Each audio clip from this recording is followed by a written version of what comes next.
O Jesus Christ, living God above, forgive me, Lord, with your boundless love. For I have sinned and my heart's contrite. Shine your mercy and On a quiet lead me Monday in tonight. August, Jesus walked along the shores of Galilee. His disciples were weary, but he sensed their unspoken fears. "Why are you troubled?" he asked, his eyes full of compassion.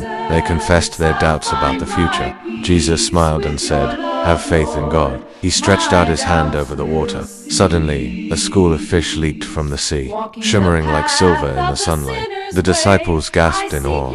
Jesus spoke, "With God, all things are possible." He taught them to trust in divine timing, to have courage in the face of uncertainty. As the sun set, painting the sky in brilliant hues, Jesus blessed them, saying, "Peace I leave with you.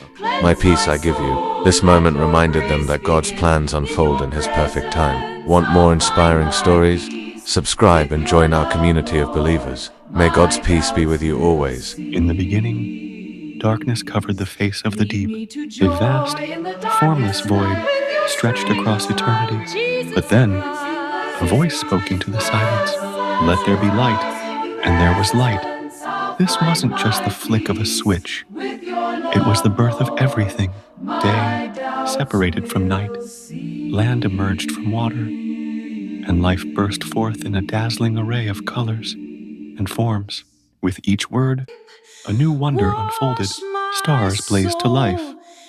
Oceans teemed with creatures. And the earth blossomed with vibrant vegetation.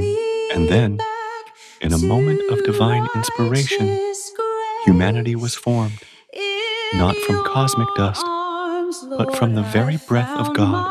This story of creation reminds us that even in our darkest moments, there's always the potential for light.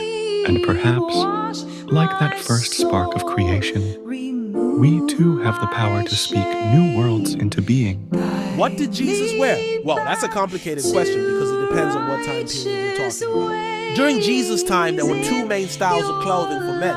The first was the traditional style, which consisted of a long white linen shirt, kind of like a beach shirt, really, that was tucked into a belt and then wrapped around the legs a few times before being fastened with a brooch. This style was more common among the upper classes. The other style was more common among the working class. It consisted of a shorter tunic that came down to about mid-thigh and was usually made of linen or wool. Some of these tunics had sleeves while others were sleeveless. And instead of a belt, they would wear a rope or leather cord around their waist. Now, both men and women wore these types of garments, but women's clothing was typically longer and more flowy. So what style do you